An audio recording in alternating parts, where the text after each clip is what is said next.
Pemirsa Kesanga Festival dan Parade Ogoh-Ogoh, serangkaian perayaan Hari Suci Nyepi yang digelar pemerintah Kota Denpasar selalu menjadi magnet bagi warga. Bahkan warga sudah memadati lokasi catur muka Denpasar sejak pagi hari. Dan berikut laporan rekan kami Ari Wiratmaja dari kawasan catur muka Denpasar. 11 waktu Indonesia Tengah nanti, tepatnya jam 5 sore, pawai Ogoh-Ogoh serangkaian dengan perayaan Hari Raya Nyepi tahun Saka 1948 akan kembali digelar oleh pemerintah Kota Denpasar.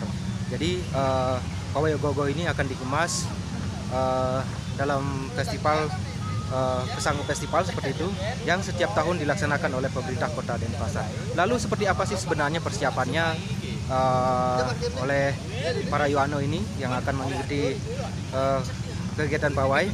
Saya akan mengajak Anda untuk berkeliling di kawasan lapangan puputan, tepatnya di depan kantor Wali Kota Denpasar. Tetap ikuti vlog saya. Dari pantauan 16 Ogoh-Ogoh yang akan tampil pada pembukaan Kesanga Festival 2026 sudah terparkir di kawasan depan Jaya Sabu dan Jalan Kaliasem sejak pukul 6 pagi. Rute pawai rencananya akan dimulai dari depan Jaya Sabu dan berakhir di area Bank BRI Jalan Udayana. Panitia nantinya menyiapkan barikade pembatas bagi penonton di sepanjang jalur pawai dan menghimbau masyarakat tidak menumpuk di satu titik, khususnya di kawasan catur muka. Bekerja sama dengan Dinas Perhubungan atau Dishub Kota Denpasar dan kepolisian setempat, panitia juga menutup total beberapa ruas jalan, yakni Jalan Udayana, Jalan Sugianyar, Jalan Bundaran Veteran, Jalan Gajah Mada, dan Jalan Surapati. Untuk itu, bagi warga yang biasanya melewati kawasan catur muka untuk dapat mencari jalur alternatif lainnya. Selain itu, dari pantauan kemacetan juga mulai mengular sejak pagi karena adanya pengalihan arus dari depan Jaya Sabu menuju Jalan Hayamuruk.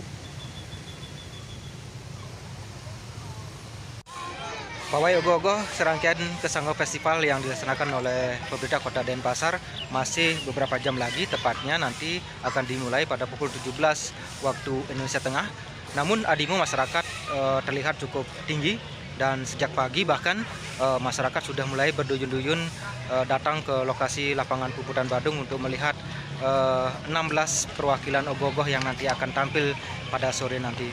Dari lapangan puputan Badung, Ari Wiratmaja melaporkan.